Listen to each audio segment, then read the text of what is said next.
नमस्कार, जनसंवाद में आपका स्वागत है दोस्तों। इस वक्त की बड़ी खबर निकल के आई है। आपको बता दें मध्य प्रदेश से, जहां मध्य प्रदेश में प्रियंका गांधी ने उठाया भ्रष्टाचार का मुद्दा तो फाइलों को जला दिया गया है।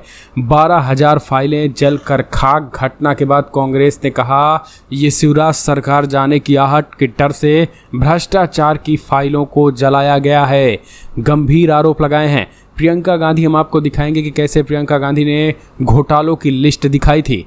दूसरी खबर निकल के आई है, प्रियंका के कार्यक्रम में राहुल गांधी के डुप्लीकेट लोग देखने को उमड़े, सेल्फी लेने का भी बेताब रहे।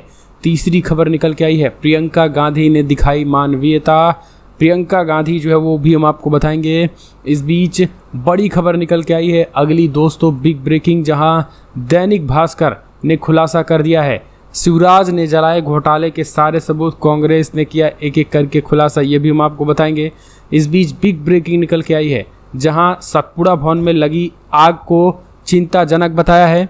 प्रश्न ये है कि आग किसने लगाई है। कमलनाथ ने कहा 12,000 से अधिक फाइलें जल जाने के समाचार आ रहे हैं। यह भ्रष्टाचार का मामला है। आग लगने की स्वतंत्र एजेंसी से निष्पक्ष जांच कराई जाए, वरना ये ठीक नहीं है। सीधे तौर पर कमलनाथ ने जो है उसको लेकर वीडियो जारी करके इसे पूरी तरीके से साजिश बताया है। ये भी हम आपको बताएंगे। 14 जून को खाप पंचायतों का हरियाणा बंद, बृजभूषण के गिरफ्तारी मांगे रोड रेल, तो वो भी बताएंगे। एक एक करके विस्तार से आपको जानना बेहद ज़रूरी है। लेकिन उससे पहले एक छोटा सा निवेदन, अगर आपने चैनल को सब्सक्राइब नहीं किया तो पल पल के अपडेट के लिए चैनल को सब्सक्राइब करना ना भूलें दोस्तों। दरअसल पहली बड़ी अपडेट निकल के आई है, आपको बता दें सतपुड़ा भवन में आग, हादसा या साजिश। इमारत में 12,000 सरकारी फाइलें खाक। घटना के बाद सियासी लपटे तेज। बिग ब्रेकिंग निकल के आ रही है। दरअसल मध्य प्रदेश के भोपाल स्थित विभिन्न सरकारी विभागों के दफ्तरों वाले सतपुड़ा भवन में आग लगने के साथ ही प्रदेश के सियासी पारा भी चढ़ गया है। सेना, CISF और दमकल कर्मियों ने करीब 14 घंटे की मशक्कत के बाद आग पर काबू पाया। इस घटना ने राज्य में राजनीतिक माहौल भी गर्म कर दिया। विपक्षी कांग्रेस ने सत्तारूढ़ भाजपा सरकार खिलाफ आरोपों की झड़ी लगाई।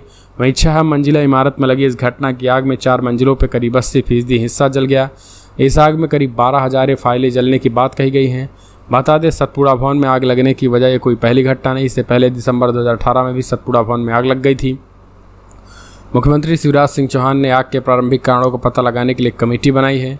इस कमेटी में अतिरिक्त मुख्य सचिव गृह राजेश राजौरा, प्रमुख सचिव शहरी नीरज मंडलोई, PWD लोक निर्माण सुखबीर सिंह और अतिरिक्त पुलिस महानिदेशक फायर शामिल हैं। जांच के प्रारंभिक कारणों को पता लगाने के बाद कमेटी अपनी रिपोर्ट मुख्यमंत्री चौहान को सौंपेगी। लेकिन अब इन सब के बीच जो है वो सीधे तौर पर कांग्रेस ने हमला बोला है। कांग्रेस ने कहा कि शिवराज ने जलवाए हैं घोटाले के सारे सबूत, क्योंकि इनको पता है कि 50% की कमीशन वाली सरकार अंत दिख रहा है। शिवराज जी, एक दफ्तर जलाने से कुछ नहीं होगा। आपके घोटाले के सबूत गांव-गांव और घर-घर तक पहुंच रहे हैं। सीधे तौर पर कांग्रेस ने बात की। लेकिन सबसे बड़ी बात यह रही कि इस पूरे मामले में जलने में जो है वो प्रियंका गांधी की उल्लुष्ट काम कर गई। प्रियंका गांधी ने कहा था मध्य प्रदेश पहुंचने के बाद इतनी गहरी हो चुकी है यहाँ घोटालों की लिस्ट कि 1-2 नहीं, यहाँ 220 महीने सरकार काम किया है और 225 घोटाले किए हैं। यानी हर दिन में एक नया घोटाला। प्रियंका गांधी ने बाकायदा घोटालों को गिनाया भी था। प्रियंका ने कहा था कि इस जितने बड़े पैमाने पर घोटाले हुए हैं, इन घोटालों को आप समझ सकते हैं। एक एक करके उन्होंने घोटाले गिनाए थे और इन घोटालों में कई ऐसे घोटाले थे जो भ्रष्टाचार की फाइलों में उन्होंने गिनाए थे। और एक एक करके ये घोटाले उन्होंने कहा कि इतने घोटाले कि मोदी जी की लिस्ट भी जो है वो, जिन मोदी जी को गालियाँ दी जाती थी, वो लिस्ट भी कम हो जा रही है। तो इस तरीके से उन्होंने घोटालों पर निशाना साधा था और ये घोटाले वो सारे सीधी आपकी स्क्रीन पे है और एक तरफ वो सब सारी फाइलें जल रही हैं। अब आप इसे कमेंट्स माध्यम से अपने सुझाव दें। अगली एक और खबर निकल के आई है, मध्य प्रदेश में प्रियंका के कार्यक्रम में राहुल गांधी भी डुप्लीकेट को देखकर लोग लेने लगे सेल्फी। जमकर एक तरीके से आनंदभूत रहे। कांग्रेस की राष्ट्रीय महासचिव प्रियंका गांधी ने जबलपुर से विधानसभा चुनाव को संक्रांत किया। अगर जहां लोग प्रियंका गांधी को देखने और सुनने के लिए पहुंचे थे, वहीं राहुल गांधी को देखकर लोग हैरान रह गए। दरअसल भोपाल के रहने वाले राकेश कुशवाहा को देखकर लोग उन्हें राहुल गांधी समझ रहे थे। आपको बता दें राहुल गांधी सोशल मीडिया में राकेश का चेहरा, बाल और दाढ़ी बिल्कुल राहुल गांधी की तरह है। लोगों के बीच वे राहुल गांधी के हमशक्ल के रूप में पहचाने जाते हैं। कार्यक्रम में जब लोगों ने उन्हें देखा तो लोग उनके साथ सेल्फी लेने के लिए आतुर हो गए। जब राकेश से राहुल गांधी की तरह दाढ़ी और बाल रखने के संबंध में पूछा गया तो उनका कहना है कि वे राहुल गांधी के प्रशंसक हैं और लोग अक्सर उन्हें राहुल गांधी समझ लेते हैं। जब उन्होंने भारत जोड़ो सीधी तस्वीरें देख सकते हैं, जब भारत जोड़ो यात्रा शुरू हुई थी उस समय भी उन्होंने राहुल गांधी की तरह दाढ़ी रखना शुरू कर दिया था और अब लोग उन्हें देखते ही चौंक जाते हैं। कई बार लोग रास्ते में रोककर उनके साथ सेल्फी लेते हैं। राकेश का कहना है कि उन्होंने राहुल गांधी जैसा दिखने पर गर्व महसूस होता है और इसे वो अपनी उपलब्धि भी मानते हैं। तो ये सीधे तौर पर राहुल गांधी बाल और दाढ़ी और चेहरा हूबहू शरीर वो सब कुछ जो है वो राहुल गांधी की तरह ही है। और राहुल गांधी अब सोशल मीडिया में ये वीडियोस काफ़ी ज़्यादा वायरल हो रहे हैं।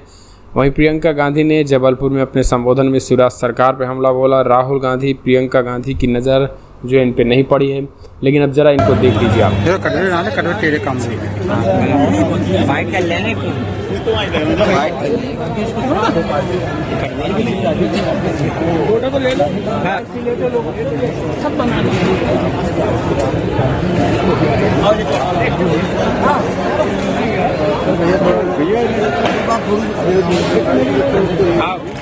का सवाल कौन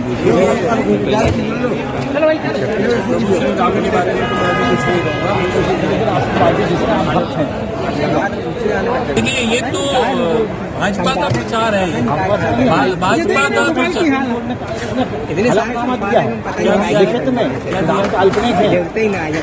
आपके पास कोई कॉपी नहीं उसकी? मैंने तो आज तक नहीं देखी।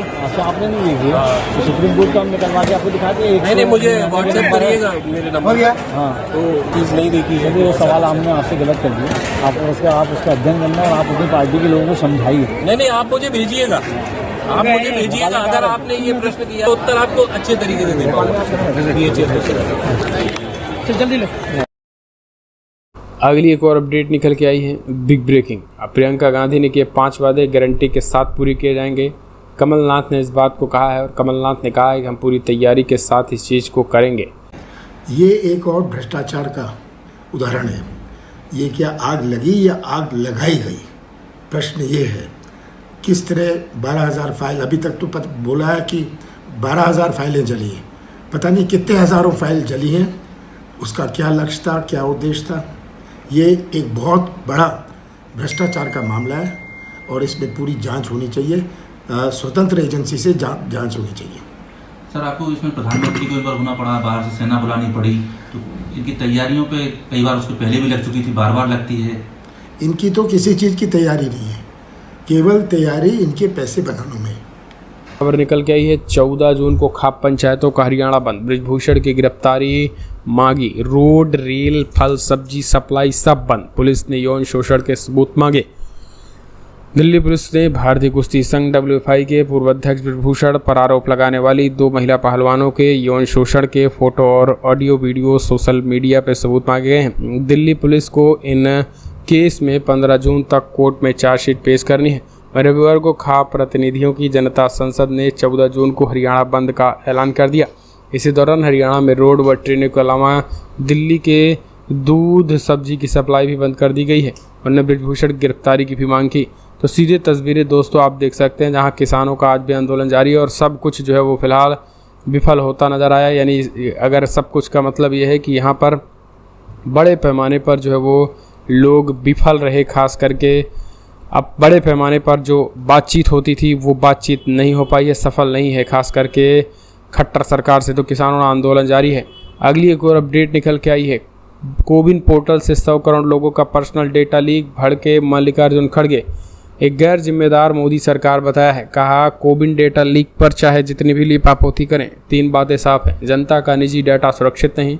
सभी भारतीय जनता जानते हैं कि 2017 में किस तरीके से मोदी सरकार ने सुप्रीम कोर्ट में राइट टू प्राइवेसी को और फंडामेंटल राइट घोषित करने का कड़ा विरोध किया था। देश में साइबर अटैक और डाटा लीक लगातार बढ़ रहे हैं, फिर चाहे वो 2018 का विश्व का सबसे बड़ा आधार डाटा ब्रीच हो या फिर एम्स पर नवंबर 2022 का साइबर अटैक हो। सीधे तौर पर वो सारी चीज़ें बढ़ती चली जा रही हैं। तो ये बातों को लेकर उन्होंने बड़ा हमला बोल दिया है। फिलहाल कमेंट्स माध्यम से आप अपने सुझाव देना ना भूलें। जरा देख लीजिए किस तरीके से हमला बोला है। तो हमारे कुछ सवाल है इस पर। जो पहले का डेटा लीक जिसको alleged breach and stolen data कहा जा रहा है, क्या उसके बारे में सरकार ने कोई कार्रवाई की थी? ये पब्लिक क्यों नहीं किया गया कि वो कौन सा डेटा था? एफआईआर क्यों नहीं लॉन्च करी गई? ये कहां से डेटा लीक होता है? कैसे एक थर्ड पार्टी टेलीग्राम पर सिर्फ नंबर डालने से सारा डेटा मिला जा रहा है? क्या है यहां का डिजिटल पब्लिक इंफ्रास्ट्रक्चर? लगातार सरकार आपका डेटा बटोरने की कोशिश करती है, क्या वो कोविन ऐप हो, क्या वो उमंग हो, क्या वो डिजी यात्री हो, लगातार लोगों का डेटा लिया जाता है। आप डेटा लेते क्यों है जब आपसे डेटा संभलता नहीं है? ये पहली बार तो उल्लंघन है नहीं। और एक बात यह भी सच है कि 2017 में इस देश के उच्चतम न्यायालय ने, इस देश के सबसे बड़े न्यायालय ने डेटा को राइट टू प्राइवेसी बताया था। उस राइट टू प्राइवेसी का क्या हो रहा है? सरकार ने कमेटी बना दी, सरकार ने कंसल्टेशन किया, अब फिर से पूरा कालचक्र शुरू हो रहा है डेटा के कानून का। तो सवाल यह कि यह डेटा गया कैसे कोविन ऐप से, किसके पास गया और सरकार की क्या जिम्मेदारी? क्या सरकार यह कहकर बच जाएगी कि पुराना डेटा था, तो वो पुराना डेटा कैसे लीक हुआ?